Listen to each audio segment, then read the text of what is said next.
할렐루야! 하나님께 영광의 박수 올려드리겠습니다. 할렐루야! 우리 좌우에 계신 분들 서로 인사하겠습니다. 참으로 잘 오셨습니다. 이 자리에 성령님이 우리와 함께 하십니다. 이렇게 인사하겠습니다. 이 자리에 은혜가 넘칩니다. 이렇게 인사하겠습니다. 오늘 말씀의 제목은 눈에서 벗겨진 비늘입니다. 한번 다 같이 한번 해볼까요? 눈에서 벗겨진 비늘. 본문은 사도행전 9장 15절에서 18절입니다. 사도행전 9장 15절에서 18절 다 같이 한 목소리로 한번 읽어보겠습니다. 시작. 주께서 이르시되 가라, 이 사람은 내 이름을 이방인과 임금들과 이스라엘 자손들에게 전하기 위하여 택한 나의 그릇이라.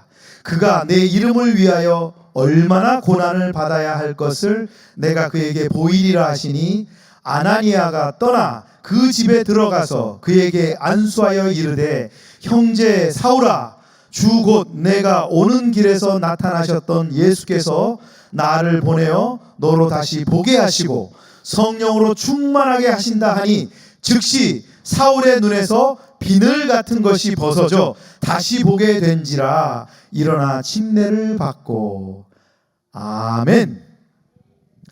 누구 이야기인가요? 바울, 사도 바울 변화되는 장면. 그 장면을 우리가 생생하게 한번 읽었습니다.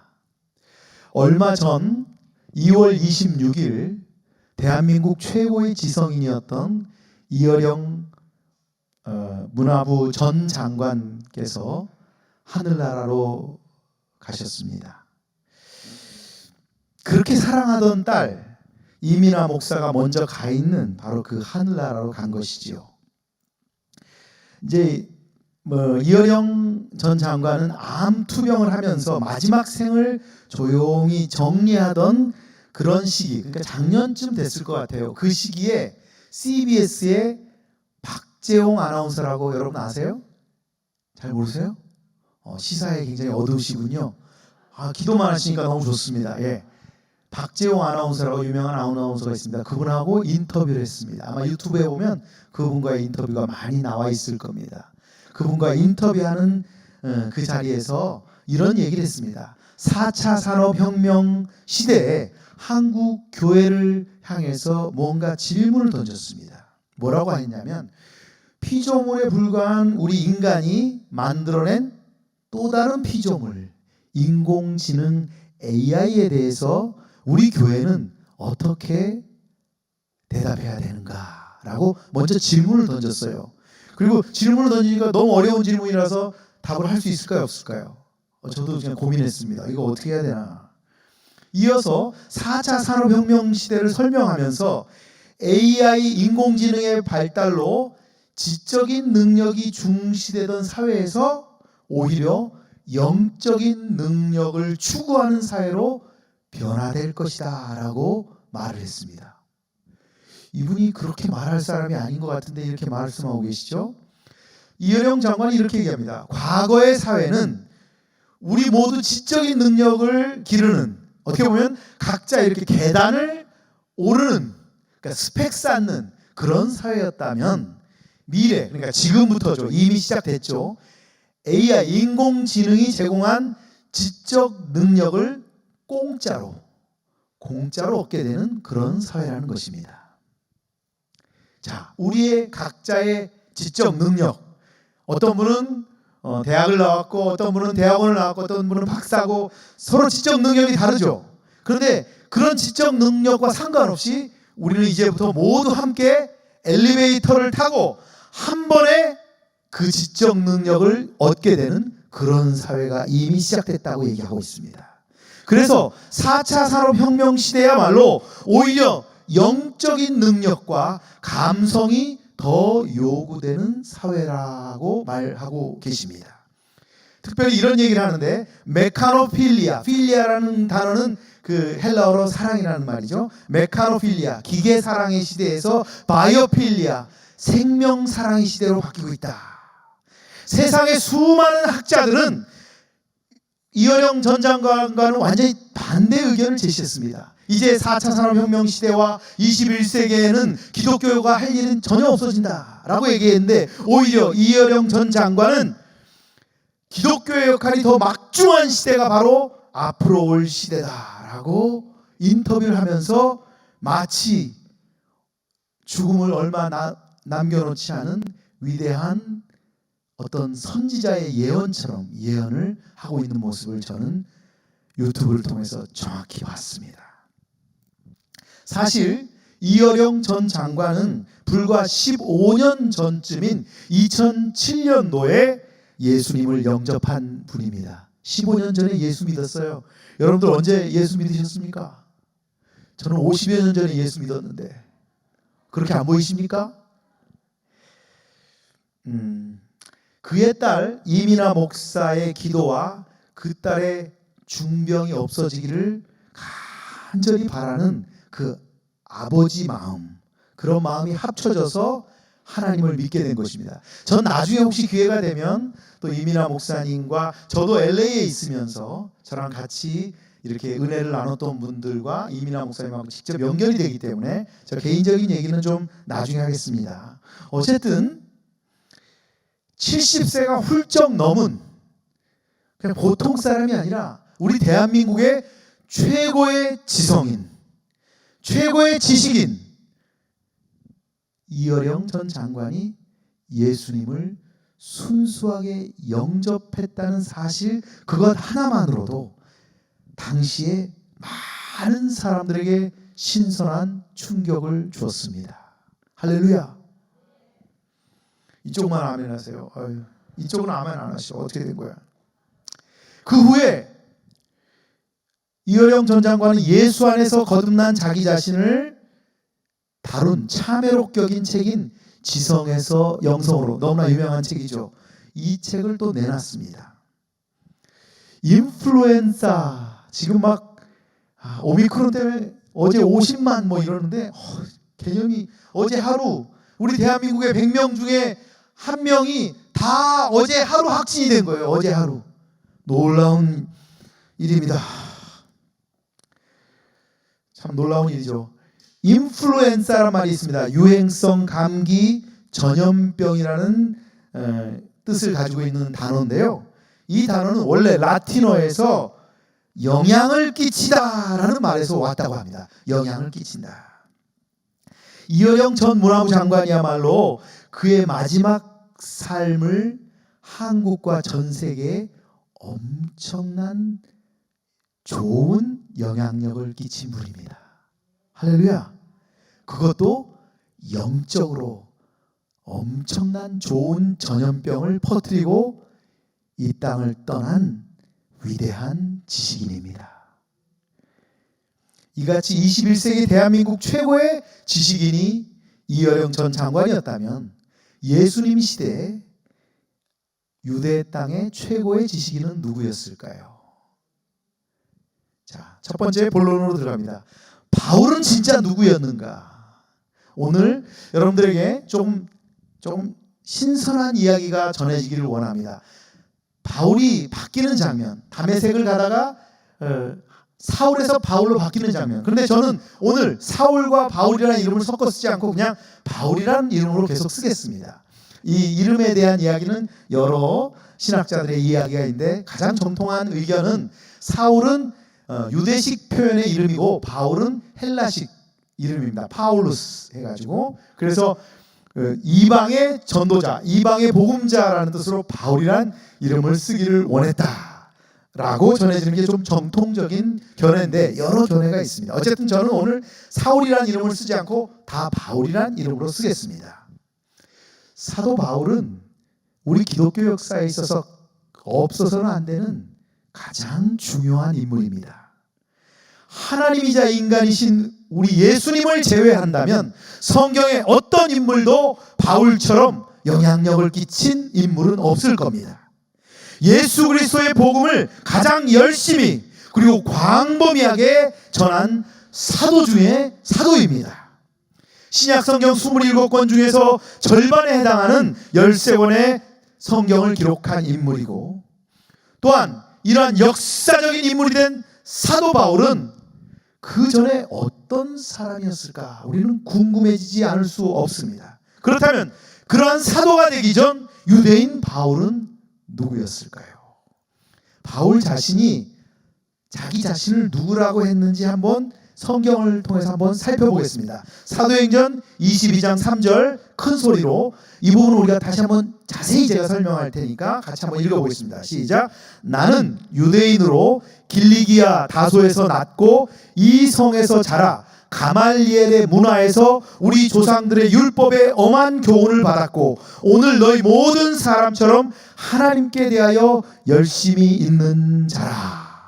지금 이 부분은 사도행전 상당히 뒷부분입니다. 그래서 이제 에베소에서 그렇게 말리고 이제 예루살렘에 가면 죽을 수 있다라는 그러한 예언을 듣고도 바울이 예루살렘에 가서 이제 많은 성난 유대 군중들을 향해서 사도 바울이 직접 내가 누구다라고 자기 자신을 설명하고 있는 장면입니다.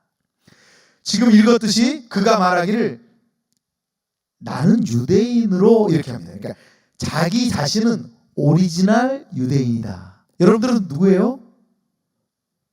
오리지널? 대답 안 하셔도 뭐. 오리지널 한국인이죠. 우리는 나는 오리지널 한국인입니다. 이렇게 얘기하죠. 그렇게 얘기한 겁니다. 그리고 본인이 어디서 태어났다고 했나요? 길리기아 다소.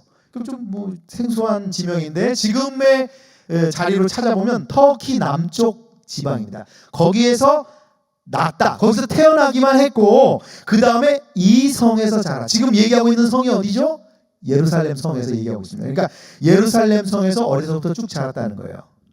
부족한 종의 뭐 개인적인 얘기를 좀 신상을 얘기하기는 좀 그런데 어쨌든 저는 그 지역을 잘 모릅니다. 저희 아버님이 전라남도 저 아래 지금 경상도하고 그 이렇게 경계선인 광양제철소에 황금이라는 지금 광양시 황금동이라는 데 황금교회가 있습니다. 언제 한번 찾아가서 보십시오. 저희 아버님이 목회하시던 교회입니다. 그 교회에서 제가 태어났습니다. 저는 태어나서 초등학교는 성수초등학교를 나왔습니다. 서울에서 계속 자랐어요. 저는 태어나기는 광양에서 태어났지만 아버님 목회 때문에 여러 군데 임지가 옮겨졌기 때문에 어쨌든 서울에서 쭉 자랐습니다. 중학교, 고등학교, 대학교. 그렇습니다. 그만하겠습니다. 자, 그러면 본인이 길리기아 다소에서 태어났다. 예루살렘에서부터 어렸을 때부터 성장했다. 그렇다면 그 다음에 나온 말이 굉장히 중요한 말입니다. 가말리엘의 문화에서 우리 조상들의 율법에 엄한 교훈을 받았다. 그럼 여기서 말한 가말리엘 문화에서 엄한 교훈을 받았다는 것이 무슨 뜻인지 좀 깊이 들어가고 있습니다. 오늘 이런 것을 좀 깊이 이렇게 자세히 보는 경우가 잘 없는데 제가 좀 오늘 깊이 좀 들어가 보겠습니다. 가말리엘은 누구냐면 율법 학자라고 보통 알고 있습니다. 그러니까 주후 24년부터 36년까지 그러니까 예수님 주후죠. AD 24년부터 36년까지 12년 동안 산헤드린 공의 대표였습니다. 사도행전 5장에도 가말리엘이 잠깐 등장하는데 이때 베드로 요한이 유대인들에게 잡힐 뻔했는데 가말리엘이 놔주는 장면이 나옵니다. 사도행전 5장 한번 찾아보세요. 산헤드린 공회의 대표다. 그러면 이제 산헤드린 공회가 뭔지 알아야 되겠죠. 산헤드린 공회는 보통 71명으로 구성된 유대 최고의 자치 통치 기관입니다. 70 플러스 1입니다. 그래서 한 명이 대표가 되고 70명이 공회원입니다. 그런데 우리가 보통 바로 그 산헤드린 회원이다. 그러면 성경에 중요한 인물 두 명이 나옵니다. 이 가말리엘도 나오지만 요한복음 4장에 예수님하고 대화하는 누구죠? 니고데모도 산헤드린 공회입니다. 그러니까 70명 안에 들어가는 사람이 니고데모인데 이 가말리엘은 71명 중에서 대표라는 겁니다. 그것도 12년 동안이라.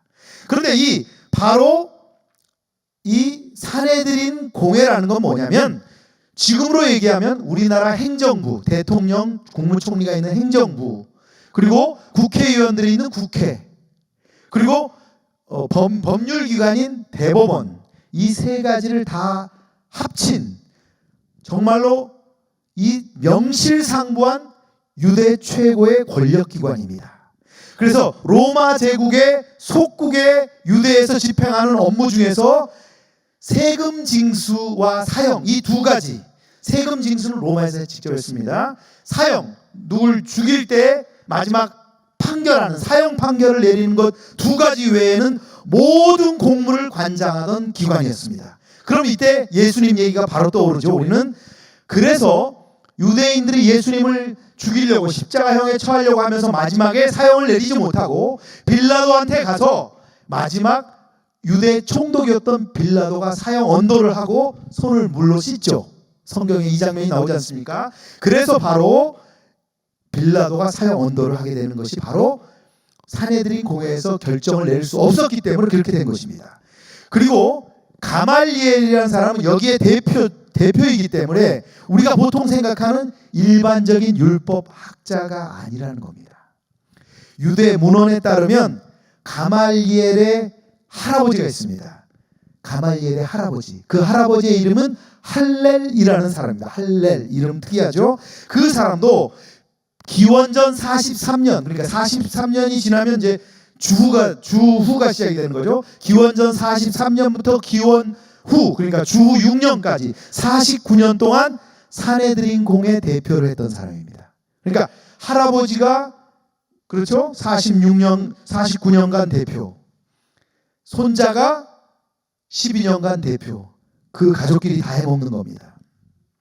그야말로 유대 지역의 최고의 법률가 집안이자 정치가이자 뭐 더 이상 표현할 수가 없습니다. 지금 입법, 행정, 사법을 다 총괄하는 그 기관이었으니까. 그리고 참고로 또 말씀드리면 이 산헤드린 공회는 70명의 구성이 어떻게 되냐면 10명은 제사장과 대제사장이 10명 정도가 만들어지고요. 나머지 우리 12지파가 있잖아요. 12지파의 두령들, 12지파의 대표들이 12명, 그리고 12지파의 장로들이 또 10여 명 이상, 그렇게 하고 율법학자들, 이렇게 해서 70명으로 구성되고 1년에 한 번 딱 정기회의가 열려서 6월절이나 초막절이나 오순절, 그런 큰 3대 절기, 이런 기간에 그 1년에 한 번 정기회의가 열리는데 위급한 일이 일어나면 10명에서 20명만 딱 모여서 회의를 열 수 있습니다. 그래서 어떤 일을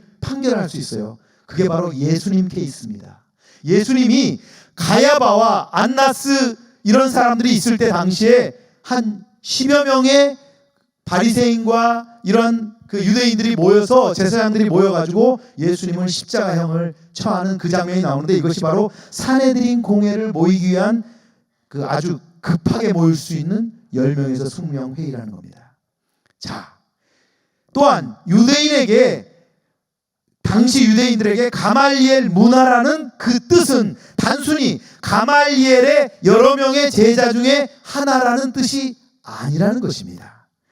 저명한 메시아닉 주, 그러니까 유대인이면서 예수님을 믿는 요셉 슐람 목사님이라는 분이 계십니다. 그분의 말에 의하면 1000명의 랍비들을 선출해서 그 중에서 100명이 그 과정을 졸업을 한다고 합니다. 그 100명 중에서 10명이 박사가 된다고 합니다. 10명의 박사가 된 사람들 중에서 가장 뛰어난 사람을 가말리엘 문화라고 한다고 합니다.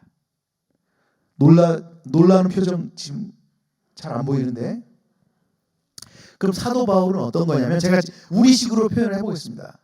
그러니까 지금 수능 우리나라 전체 수석했어요. 그 다음에 이 사람이 사법고시를 패스했어요. 사법고시 패스한 다음에 사법연수원에 들어가서 또 수석을 한 거예요. 이해가 되셨어요? 그렇기 때문에 바울은 당시 가장 뛰어난 지식인이었습니다. 그렇게 지금 자기를 소개하고 있는 겁니다. 네? 가말리엘 문화에서 우리 조상들의 율법에 엄한 교훈을 받았다, 이렇게 자기 자신을 딱 당당하게 얘기하는 거예요. 그러니까 지금 하나님 유대주의에 열심인 사람들이 자기를 죽이려고 막 성난 민중이 그 군중들이 달려오는데 싹 다 잠재우는 거죠. 왜냐하면 니네들 위에 가장 위대한 율법 가말리엘 문화가 나야 라고 얘기하고 있는 겁니다. 바울은 자신을 소개하면서 또 이렇게 얘기합니다. 하나님에 대하여 너희 모든 사람처럼 하나님에 대하여 열심히 있는 자다라고 소개하고 있습니다. 사실 바울과 그 가족은 예루살렘의 평범한 시민이 아니었습니다. 매우 과격한 극우적인 유대주의자들이었습니다. 사도행전 23장 15절에서 16절 함께 읽어보겠습니다. 시작. 이제 너희는 그의 사실을 더 자세히 물어보려는 척하면서 공회와 함께 천부장에게 청하여 바울을 너희에게로 데리고 내려오게 하라. 우리는 그가 가까이 오기 전에 죽이기로 준비하였노라 하더니 바울의 생질이 그들이 매복하여 있다 함을 듣고 와서 영내로 들어가 바울에게 알린지라. 바울이 바로 로마로 압송되기 전에 40명 정도의 극렬 유대주의자들이 직접 바울을 테러해서 죽이려고 하는 공모를 꾸미고 있는 것입니다. 그 자리에 누가 참석했냐면 바울의 조카, 여기서 생질이 그들이 매복하여 있다함을 듣고, 그러니까 생질, 조카가 누나의 아마 아들인 것 같습니다. 조카가 그들과 같이 공모를 하다가 내부 고발자가 돼서 바울에게 알려주는 장면이 나옵니다. 이렇게 해서 바울이 나중에 로마 시민권자라고 하면서 살게 되고 로마로 압송되는 장면까지 이어집니다. 여러분, 이제 이 앞에 부분을 정리하자면 예수님을 만나기 전에 이 바울은 유대 최고의 지식인이자 자신뿐 아니라 가족들까지도 유대의 극렬 우익 극우주의자들이라는 것을 알 수 있습니다. 두 번째로 박해자에게 빛으로 나타나신 예수님입니다. 사도행전 9장 1절에서 2절 함께 읽겠습니다. 사울이 주의 제자들에 대하여 여전히 살기가 등등하여 대제사장에게 가서 다메섹 여러 회당에 가져갈 공문을 청하니 이는 만일 그 도를 따르는 사람을 만나면 남녀를 막론하고 결박하여 예루살렘으로 잡아오려 함이라. 바울이 이렇게 위대한 대단한 유대 극렬주의자였는데 이제 예수 믿는 자들을 잡아들이는 역할을 감행합니다. 우리는 성경에 간단하게 나오기 때문에 스데반 집사가 순교당할 때 당시에 단순히 이렇게 옷을 지키는 사람 정도로 성경에 살짝 기록되어 있는데 유대 문헌을 자세히 찾아보면 어떻게 되어 있냐면 그는 당시의 검사, 약간 검찰총장 같은 사람이에요. 그러니까 가말리엘의 오른팔이니까 대통령의 오른팔입니다. 지금 당선인 윤석열 당선인 같은 자입니다. 자라 그러면 안 되나? 그런 분입니다. 이해하셨어요? 그 사람이 지금 검사 같은 존재로 스데반이 사람들이 돌로 쳐 죽이는 장면을 보고 있고 옷을 지키고 있는 것을 보면서 주도하고 있는 장면인 겁니다. 그래서 다메섹까지 가서, 다메섹은 어디죠? 이스라엘이 아닙니다. 시리아, 그러니까 외국이에요. 당시 외국에 가서 기독교인들을 잡아들이려는 엄청난 일을 감행하려고 말을 급히 타고 공문을 대제사장에서 받아가지고 가고 있습니다. 그렇게 외국으로 가려면 그냥 단순히 외국 말을 타고 그냥 갈 수 있나요? 이 국경을 지나면 그 에스코트를 저쪽 다른 나라 타 외국의 에스코트를 받고 또 가야 되는 거죠. 그래서 다메섹에 가서 기독교인들을 잡아서 예루살렘까지 끌고 와야 되는 것이에요. 그런데 그때 말을 급히 타고 달려가고 있는데 거의 다메섹에 다 가서 갑자기 하늘로부터 강한 빛이 그에게 비추입니다. 그 강한 빛에 앞으로 고꾸라 넘어지고 맙니다. 그리고 갑자기 시력이 보이지 않게 됩니다. 바로 그때 하늘로부터 예수님의 음성이 들려옵니다. 사도행전 9장 4절에서 5절입니다. 다 같이 읽겠습니다. 땅에 엎드러져 들음에 소리가 있어 이르시되 사울아 사울아 내가 어찌하여 나를 박해하느냐 하시거늘 대답하되 주여 누구시니까 이르시되 나는 내가 박해하는 예수라. 아무리 강하고 완고한 사람도 예수님의 빛을 보면 고꾸라져 넘어질 수밖에 없습니다. 빛이 임하면 어두움은 즉시 떠나가는 것입니다. 요한복음 1장 4절에 그 안에 생명이 있었으니 이 생명은 사람들의 빛이라. 사도행전 9장 6절 계속 읽겠습니다. 시작. 너는 일어나 시내로 들어가라. 내가 행할 것을 내게 이를 자가 있느니라 하시니. 예수님께서는 이제 쓰러져 있는 바울에게, 눈이 보이지 않는 바울에게 어떻게 할지를 지시해 줍니다. 바울은 이제 실명한 상태에서 그대로 다른 사람의 손에 이끌려서 다메섹 시내로 들어갑니다. 이제 세 번째로 바울 눈에서 벗겨진 비늘. 오늘 말씀의 제목, 바울만 뺐죠. 눈에서 벗겨진 비늘. 이런 다메섹 사건은 바울에게 얼마나 충격이었는지 3일 동안 보지도 못하고 먹지도 마시지도 않았다고 성경은 기록하고 있습니다. 우리 예수님은 이 세상에서 가장 힘들고 고통스러운 형벌인 십자가형을 당하시고 못 박혀 죽으시고 3일 동안 수월에 내려가 계시다가 다시 살아나셨습니다. 이같이 사도 바울도 다시 거듭나기 위해 가장 큰 고통의 시간을 3일간 보내게 됩니다.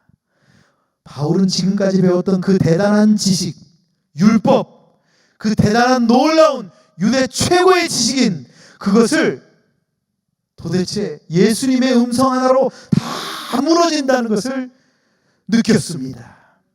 그리고 3일 동안 바울은 계속해서 눈물을 흘렸습니다. 어디서부터 뭐가 잘못됐는지를 곱씹어보고 또 되돌아보고 회개하고 또 회개하는 시간을 갖게 된 것입니다. 바울은 이렇게 고통 가운데 3일을 보내고 있는 동안 예수님께서는 그의 신실한 제자인 아나니아를 예비하셨습니다. 사도행전 9장 15절 함께 읽겠습니다. 주께서 이르시되 가라, 이 사람은 내 이름을 이방인과 임금들과 이스라엘 자손들에게 전하기 위하여 택한 나의 그릇이라. 아나니아는 그 집에 들어가 바울에게 안수를 하게 됩니다. 이렇게 아나니아가 바울에게 안수하자 바울의 눈에서 비늘 같은 것이 벗겨지고 다시 보게 됩니다. 할렐루야! 그리고 성령으로 충만하게 됩니다. 예수 믿는 자들을 다 잡아 죽이는 핍박하는 자에서 예수를 전하는 최고의 복음을 전파하는 사도로 변화되게 된 것입니다. 우리들도 우리 눈에 비늘이 있습니다. 세상 물질의 비늘이 있습니다. 세상 명예의 비늘이 있습니다. 세상 지식과 즐거움의 비늘이 있습니다. 저는 2006년도에 아주사 100주년 성회 때 성령 체험을 했습니다. 제 나이 40살입니다. 굉장히 늦었죠. 그래서 성령 받고 나서 제가 어떤 때 하나님 앞에 막 왜 저한테 그렇게 늦게 성령 체험을 하게 하셨습니까? 라고 막 하나님 앞에 막 따졌습니다.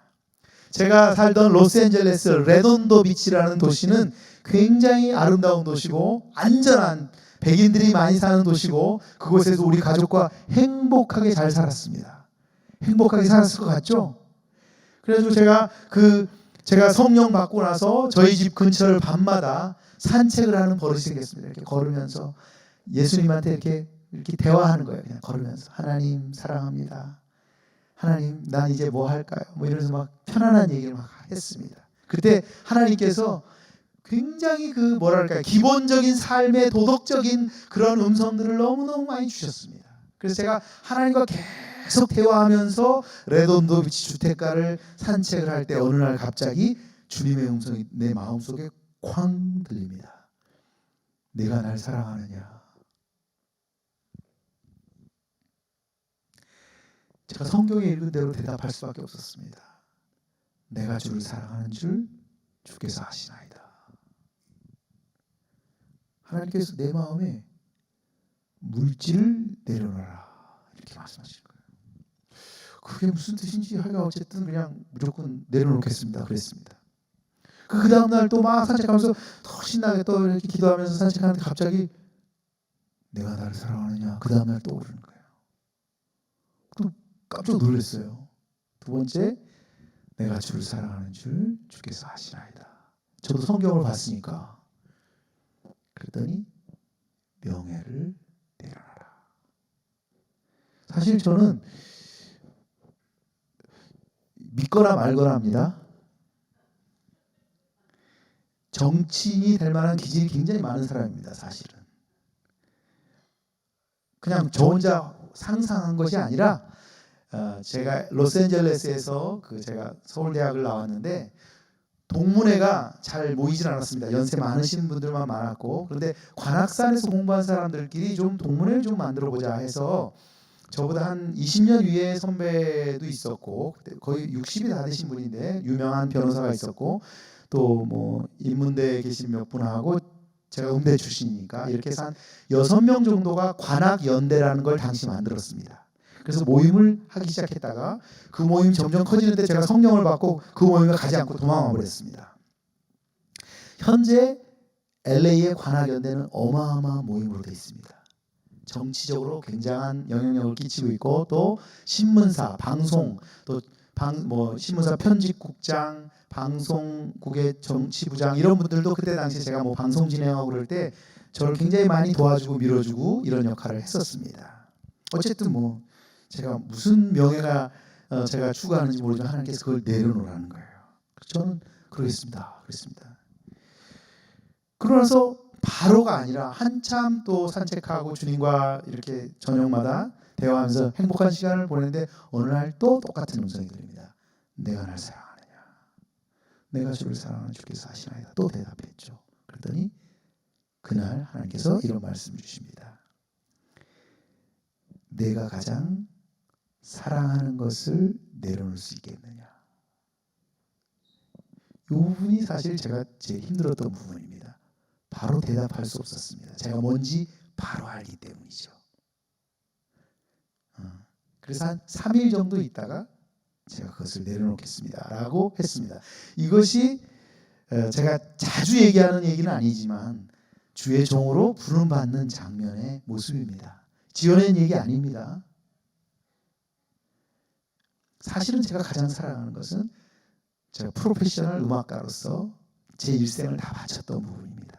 그리고 저는 커리어가 바닥으로 떨어지는 상태가 아니라 제 커리어가 가장 피크로 올라가는 시기였습니다. 그 나이가. 그리고 로스앤젤레스에서 모든 일들이 그 일이 밑으로 꼬그라지는 것이 아니라 상승하고 있는 곡선을 그리고 있는 때였기 때문에 저는 꿈에 부풀어 있었고 명예에 대한 꿈도 있었고 그랬는데 음악을 내려놓으라는 거예요. 그리고 저는 2007년도 1월 달에 이곳 여의도 순복음교회 미가엘 7부 찬양대 지휘자로 오게 되고 한 세대 MDB 신대원을 다니게 되고 그렇게 해서 오늘 이렇게 말씀을 전하는 사람이 됐습니다. 또 개인적으로 그냥 솔직한 얘기 하나님께 영광의 박수 올려드립니다. 제가 사실 이 얘기를 할까 말까 되게 고민이 되는데 사실 저는 지금 안경을 쓰고 여러분들한테 설교한 지 3번째 됐죠. 사실 제가 오른쪽 눈이 안 보이기 시작했습니다. 한 달 전, 2달 전 망막이 터져가지고 피가 터져가지고 한쪽 눈이 안 보이는데 그 사이에 제가 수술을 해서 수요 3부 설교 계속 하고 있고 주일 찬양인도도 하고 있습니다. 그러면서 저는 지금 이제 조금씩 잘 돼서 이제 조금씩 보이기 시작합니다. 한 달 후쯤이면 완전히 다 보인다고 해요. 1-2달 후쯤에. 걱정 안 하셔도 됩니다. 그래서 저는 이 부분을 굉장히 깊이 묵상을 했습니다. 3일간 비닐 같은 것이 덮인 바울의 모습은 무엇인가? 그리고 이민하 목사를 깊이 묵상하게 됐습니다.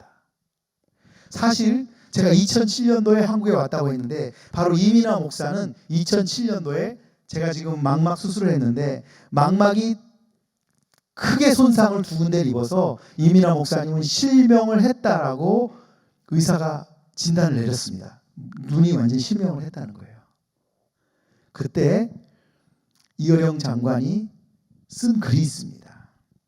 그 글을 이제 여러분들에게 소개할 텐데 그 글을 소개한 대로 그 사건 이후에 이민하 목사는 눈을 다시 보게 되고 다 하나님이 치유하셔서 다시 치유받게 되고 1.0이 회복되고 이어령 장관이 2007년도부터 예수를 믿게 된 것입니다. 오늘 설교를 마치면서 이 지성에서 영성으로 쭉 나오는 이 대목을 여러분들께 소개하고자 합니다. 이 부분을 문자로 좀 떼어주실 수 있을까요? 이 찬란한 빛과 아름다운 풍경, 생명이 넘쳐나는 세상 모든 것을 당신께서 만들지 않으셨습니까?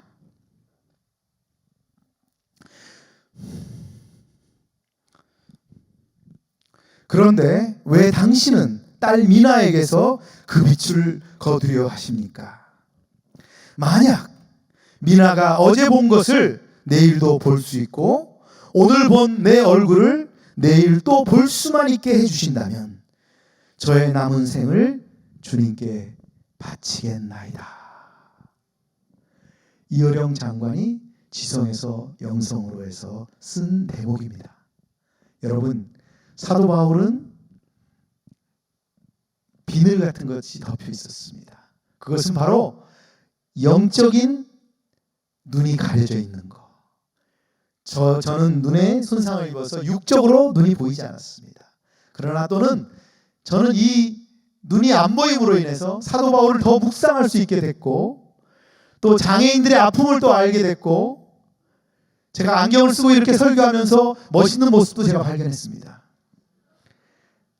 하나님께 모든 것이 은혜고, 제가 눈이 안 보이더라도 은혜고, 눈이 보이더라도 은혜고, 찬양을 잘할 때도 은혜고, 찬양을 못할 때도 은혜고, 나이가 많아져도 은혜고, 젊어도 은혜고, 하나님 앞에 헌신할 수 있으면 은혜고, 모든 것이 은혜라는 것을 알게 됐습니다. 하나님은 지금도 우리들을 사랑하시고 위대한 지성인들을 부르고 있고, 앞으로 시대는 영성의 시대일 것이다. 4차 산업혁명 시대, AI의 인공지능 시대는 영적으로 훌륭한 사람들, 감성이 뛰어난 사람들이 이 세상을 끌어갈 것이다 라고 이어령 전 장관을 통해서 사도 바울과 같은 귀중한 말씀을 우리에게 주셨습니다. 오늘 이 사도 바울의 이야기, 이 이어령 전 장관의 거듭남의 이야기, 이민아 목사의 감동 어린 이야기를 우리가 함께 나누며 어제나 오늘이나 영원토록 함께 계시는 하나님, 영원한 현재에 계신 하나님을 찬양하며 2000년 전 바울에게 임했던 그 하나님께서 오늘 여러분에게도 임할 줄로 믿고 여러분들에게 큰 축복이 임할 줄로 믿습니다. 반드시 좋은 일이 일어납니다. 이제 코로나는 다 떠나갑니다. 오미크론은 곧 사라집니다. 그리고 영성의 시대가 올 것이고 제2의 부흥의 시대가 올 것이고 제4의 물결이 일어나는 성령의 시대가 올 것임을 저는 확신합니다. 다 같이 기도하겠습니다. 하나님 아버지 감사합니다.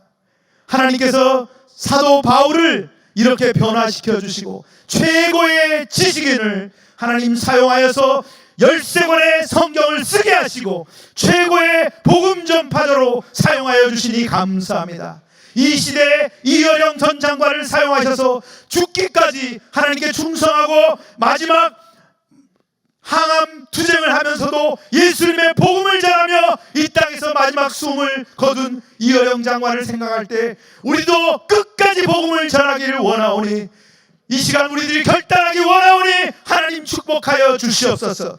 기름 부어 주시옵소서. 우리가 반드시 하나님께 귀하게 쓰임받는 자들이 되게 하여 주시옵시고 사도 바울과 같이 이어령 장관과 같이 쓰임받는 우리 여의도 순복음교회 모든 성도님들이 될 수 있도록 주님 축복하여 주시옵소서. 모든 것을 감사드리며 예수님의 이름으로 기도드렸사옵나이다. 아픈 분들은 아픈 부위에 손을 얹고 기도합니다. 하나님 아버지 참으로 감사합니다. 저희들이 수요 삼부로 하나님 앞에 영광 돌릴 수 있는 은혜 주신 것 감사합니다. 코로나19로 오미크론으로 많은 사람들은 하나님을 찾지 않고 각자 누워서 두려움 가운데 있지만 저희들은 이 자리에 모여서 하나님의 성호를 부르며 하나님의 이름을 높여드리며 찬양하며 경배하고 있사오니 이 시간 이들에게 하나님 함께하여 주시고 부족한 종에게도 함께하여 주셔서 나사렛 예수의 이름으로 명하노니 악하고 모든 더러운 질병들은 사랑하는 우리 성도님들에게서 떠나갈지어다. 예수님의 보혈의 능력으로 명령한다. 모든 질병은 떠나가라. 심한 두통, 불면증, 우울증은, 또한 노이로제는, 정신질환은, 치매는 예수의 이름으로 떠나갈지어다. 목과 어깨의 통증도 물러갈지어다. 심장병도 사라질지어다. 위장병도 사라질지어다. 척추와 허리와 관절과 모든 악한 질병들은 떠나갈지어다. 고혈압과 당뇨, 성인병들은 예수의 이름으로 썩 물러갈지어다. 악성 종양과 암도 떠나갈지어다. 피부병이 물러갈지어다. 안질환들이 다 떠나갈지어다. 불임증도 물러갈지어다. 우리 자녀들에게 있는 더러운 질병들, 난치병들도 떠나갈지어다. 하나님, 귀한 가정들이 복을 받게 하여 주시옵소서. 사업들이 잘되게 하여 주시옵소서. 학업이 잘되게 하여 주시옵소서. 자녀들이 잘되게 하여 주시옵소서. 무엇보다도 사도 바울이 아나니아에게 사울이 안수받을 때 성령 충만히 임하였던 것처럼 지금 이 시간 우리가 손을 얹고 기도할 때 성령 충만히 임하여 주시옵시고, 영안이 열리게 하여 주시고, 육안이 열리게 하여 주시옵시고, 삶의 모든 것들이 열리는 축복이 임하여 주시옵소서. 가정과 자녀들이 복을 받고 직장과 사업이 온전히 복이 임할지어다. 축복하여 주시옵소서. 오른팔로 붙잡아 주시옵소서. 다윗과 같이 가는 곳마다 승리케 하여 주시옵소서. 하나님께 온전히 영광 돌리며 감사드리오며 예수님의 이름으로 축복하며 간절히 기도드렸사옵나이다. 지금은 우리 주 예수 그리스도의 은혜와 하나님 아버지의 극진하신 사랑과 보혜사 성령님의 함께 하시고 내주하시고 충만케 하시는 역사가 오늘도 이 시간 사도 바울과 같이, 전 이어령 장관과 같이 그렇게 쓰임받기를 원하는 사랑하는 귀한 성도님들 머리 위에와 가정 위에와 우리 교회 위에와 대한민국 위에 지금부터 영원토록 함께 계실지어다. 아멘.